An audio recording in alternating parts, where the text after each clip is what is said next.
This video is going to be an introduction to sequences, or if you've seen sequences in pre-calc or Algebra 2, this will be a refresher for sequences for you. So let's just, as a refresher, a reminder, a sequence is a function whose domain is non-negative integers. So in other words, we find the values of this function, it's a list of numbers, based off of values we plug in like 0, 1, 2, 3, no decimals, no negative values. So those values plugged into the function will help us determine the terms of this sequence. So here's an example. Write the first 5 terms of the following sequences. The rule of thumb for sequences is to start with n equaling 0 if possible. If you're not able to start with n equaling 0, then you begin with n equal to 1. So let's look at the very first sequence. There's the function, it's negative 1 to the power of n over n squared. So if we start by letting n equal 0, then we'll make the denominator 0, making the first term undefined. So in this case, we're not going to begin writing the sequence with n equals 0. Instead, we'll begin the sequence with n equal to 1. So this numerator, I'm bringing up these two sequences, number 1 and number 2, on purpose because these are some ideas that are going to come back often. And so I just want to make sure that you're paying attention to some of the nuances with these expressions. So like in number 1, if we've got negative 1 to the n, that's the expression that I really want you to pay attention to. So we already decided that plugging 0 in for n is not going to work, so we'll plug in 1 for n. If I plug in 1 for n, the first term then, let me get a different color here. The first term then would be negative 1 to the first, which is negative 1, over 1 squared, that's positive 1, so the first term is negative 1. If I plug 2 in for n, negative 1 squared now becomes positive. 1 over 2 squared is 1/4. Now when I plug 3 in for n, negative 1 cubed is negative. So notice the nature of an expression like this, or a sequence like this, that negative 1 to the n power makes these terms fluctuate between positive and negative values. So there's the first 4 terms, and then the 5th term is this. There are the first 5 terms. Now if I were asking you to write all of the terms of this sequence, and when I say all of these terms, that's impossible for us to write because we would go on to n equaling infinity. But we can write this as though we've got an infinite number of terms here. So if I did say write the first n terms of this sequence, I would just do it like this. Because this is a set of numbers, so I would say the set a sub n is equal to this set of numbers that continues on forever. That's the general notation for writing an infinite sequence, a sequence that has no end. Now because I asked you for the first 5 terms, those first 5 terms don't need set brackets around it because it's just a list of terms. A small subset, if you will. Okay, let's look at n factorial now. You may or may not have had experience with n factorial, so let's talk about n factorial. If I look at, for example, 4 factorial. 4 factorial is 4 times 3 times 2 times 1. That's what 4 factorial is saying. Saying start with the first value 4 and multiply every value 1 less than that down to 1. So 4 times 3, 12 times 2, 24 times 1. So 4 factorial is equal to 24. And then 3 factorial is 3 times 2 times 1. That's 6. 2 factorial, 2 times 1. 1 factorial. What about 0 factorial? Is that even possible? So let's look at the pattern of what's going on here from 4 to 3 to 2 to 1 factorial. If I go from 4 factorial to 3 factorial, I notice that the difference is we're not multiplying by 4 when we get to 3 factorial. So the difference from here to here is that we divided out that 4. And then from 3 factorial to 2 factorial, the difference is that we divided out the 3. And then the difference here is that we divided out the 2. So then the difference here is that we divided by 1. So 0 factorial is actually also 1. Interesting factoid. So if we're going to write the first 5 terms of the sequence that is given above, 1 over n factorial, we would end up with 1 over 0 factorial, so that's 1. And then 1 over 1 factorial, also 1. 1 over 2 factorial, that's 1/2. 1 over 3 factorial, that's 1/6. 1 over 4 factorial, that's 1/24. So factorial is helpful. Knowing those values, 24, 6, 2, recognizing those as factorial values is going to come up a lot. So keep those in mind. Those are values that you'll see again and again. Okay, so that's a good introduction to writing out the terms, given the general term of this sequence. So what I'm going to do now is give you a sequence of numbers, and I'm going to ask you to write the general term. So the term based off of the value of n. So here are 2 of them. These are 2 infinite sequences, and I'd like you to give an expression for the general term of each sequence. In other words, I would like you to tell me what is the formula, what is the function for a sub n. We'll give you a moment to think these through, and we'll come back together in just a moment.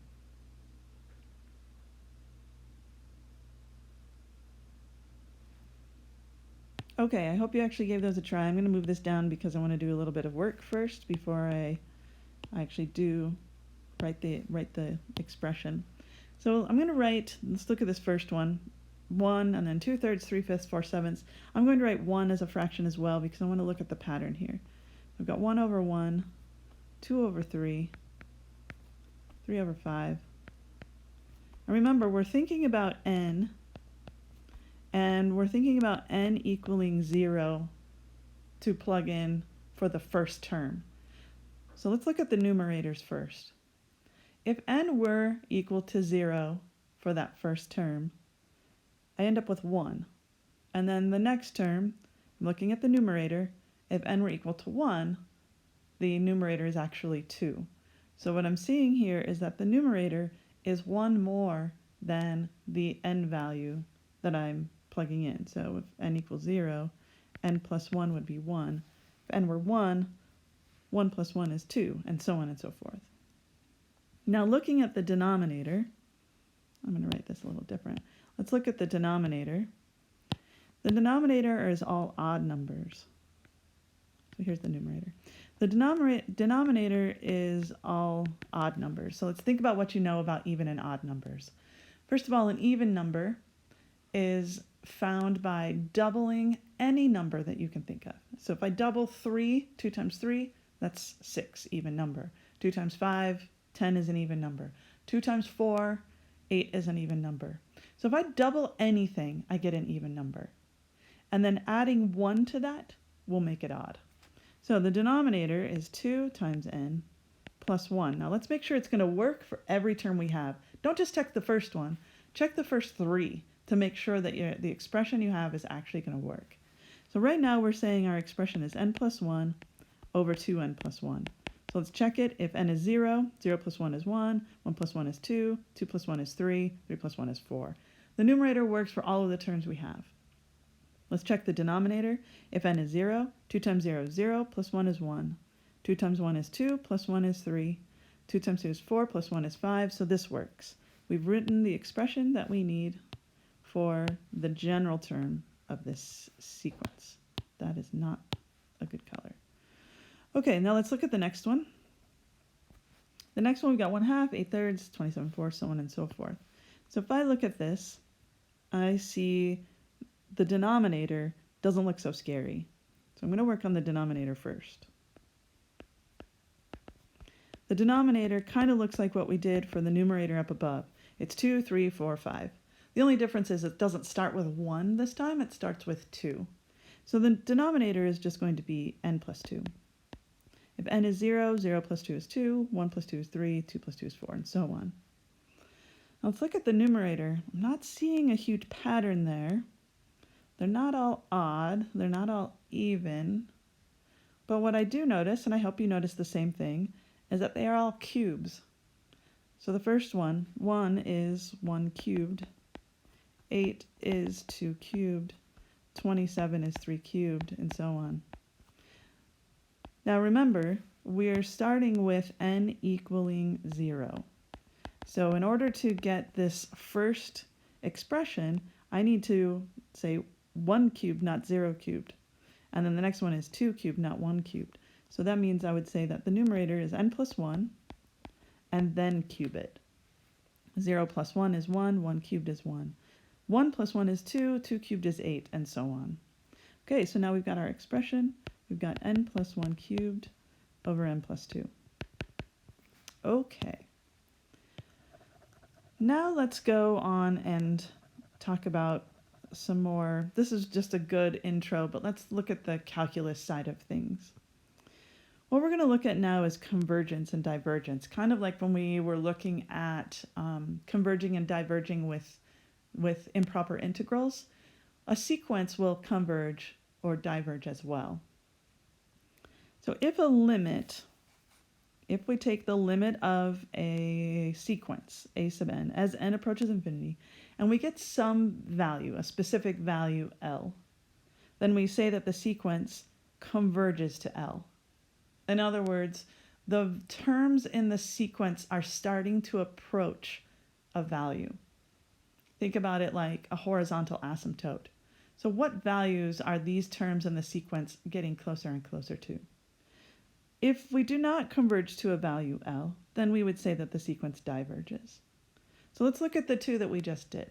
Let's see if we can determine if those converge or not. So let's look at this first one. We've got 1, 2/3, 3/5, 4/7. I'm going to write these back down here. 1, oops, not in a highlighter. And I'm going to use a different color. Got 1, 2/3, 3/5, 4/7. And if we continue on with these terms, the next term would be 5/9 because we're odds, 6/11, 7/13, and so on. It's hard to tell by the fraction if these terms start to converge or not. But if we had enough terms, are these values approaching some specific value or some specific number? So let's get the decimal approximation for each of these because it's going to be more helpful. So 1 is 1. 2/3, we know that is 0.6 repeating. 3/5 is 0.6. 4/7 is when I'm going to start using a calculator now. This is 0.57. 1/4. 5/9 I know is 0.5 repeating. 6/11 is 0.545. I'll say 5/4 repeating, be easier. 7/13 is 0.538. Kind of feels like this might be approaching 0.5, but I want to look at a few more terms to see if this is actually true. So if I look at 8/15, 8/15 is 0.53 repeating. If I look at 9/17, it's 0.529. We do have, we're doing this the hard way. Let's do this the easy way. Remember the question said find the limit as n approaches infinity for a sub n. Well, we found the general term for a sub n. Let's use some of our wonderful skills and limits to actually determine the limit. So we know that 1 and 1 plus 1 is not going to change the growth of this function as n approaches infinity. So really what we're comparing is n over 2n. And n over 2n, those both grow at the same rate. So indeed, we can say that this sequence converges to L. So we can say that a sub n equaling n plus 1 over 2n plus 1 converges to 1/2. That was so much easier than writing all of those terms out. Let's look at the second one. We've got a sub n equal n plus 1 cubed. So let's just skip all of writing out every one of these terms and let's find the limit. So this was the first one. Here's the second one. Let's just find the limit. It's going to be so much easier. Oops, this is supposed to be n. As n approaches infinity, n plus 1 cubed over n plus 2. The plus 1 and the plus 2 are inconsequential as n approaches infinity. So really what we're looking at is n cubed over n. Very clear that n cubed is growing significantly faster than n. So we would say that this approaches infinity, meaning those terms are just getting larger and larger. So we would say that a sub n equaling n plus 1 cubed over n plus 2 diverges. Okay, let's go on and look at a couple other examples. I want you to look at these two, and I want you to determine to what value, if any, do these two things converge. Now, these aren't going to be quite as simple. Just plugging in infinity isn't going to give you enough information.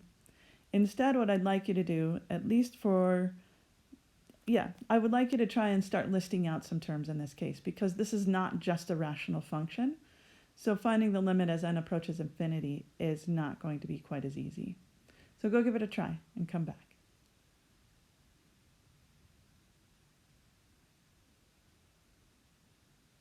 All right, I hope you gave it a try, because now we're going to talk about them. I'm going to list out the terms of the first a sub n. I'm going to go back to orange because I like that color. This first term on number 1, a sub n. The first term, if I plug in 0 for n, negative 1 to the 0 is 1. If I plug in 1 for n, I get negative 1. If I plug in 2, 3, 4, I think you're starting to see, what does this sequence converge to? I can't tell. We're not getting closer and closer to anything. We're just oscillating between 1 and negative 1. There's not a value that we're approaching at all. This just oscillates. So I would say that this limit, or this sequence, diverges.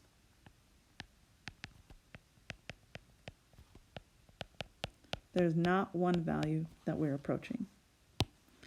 Okay, let's look at the second one. This one's a little bit tougher.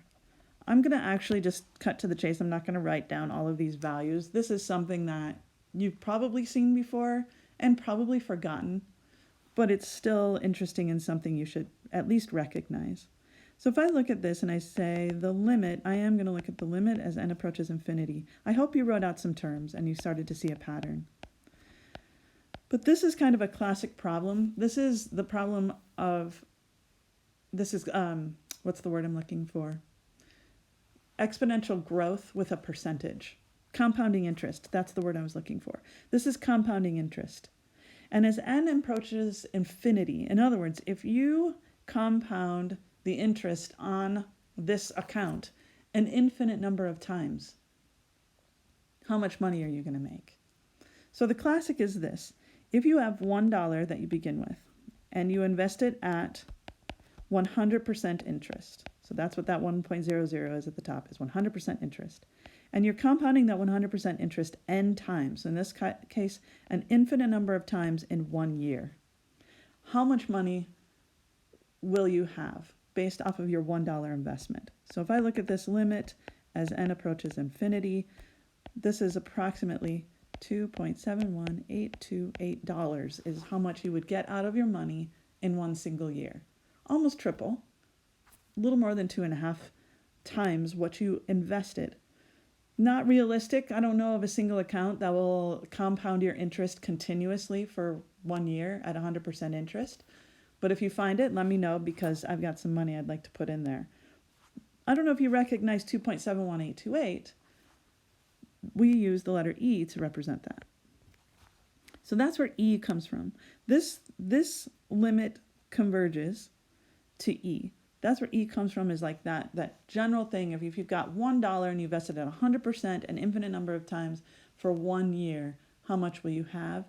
E, or 2.718. So we'd say A sub n equals 1 plus 1 over n to the n converges to E. Okay, long description for something that isn't super crucial in this section, but still interesting nonetheless. Okay, last thing. I'm going to give you a couple problems here, and I think writing out some terms are going to be the best way to go. Suppose s and t are positive numbers. Determine whether a sub n equals s over t to the n converges. So exponentials like this, it's really difficult to find the limit as n approaches infinity by just looking at infinity. Instead, with exponentials like this, it's best to write out the terms and look at the pattern. So go give it a try. Tell me what you think.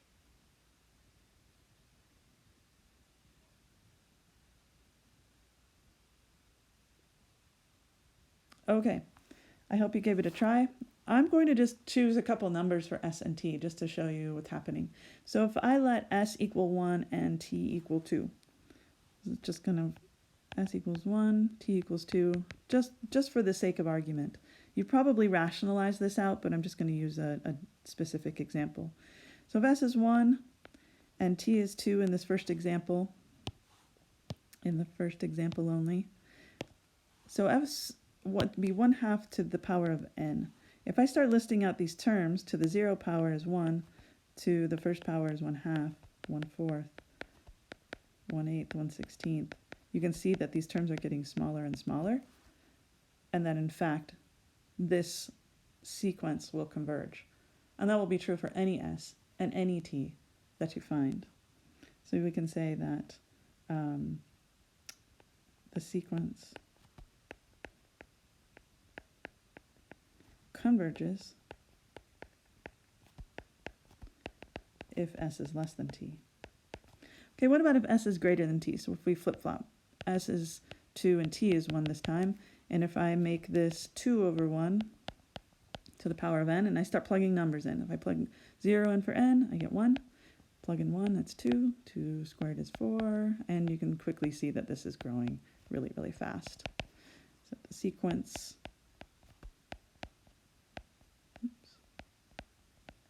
diverges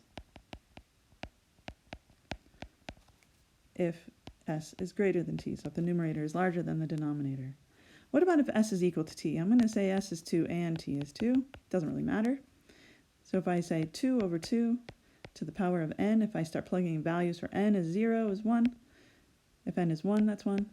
N is 2, that's 1, 1, 1, 1. So I would say that the sequence converges. Specifically, in this case, will always converge to 1 no matter what we let s and t equal, because s and t are equal. Converges to 1 if s is equal to t. Okay, there's your intro to sequences. The next one will be series. And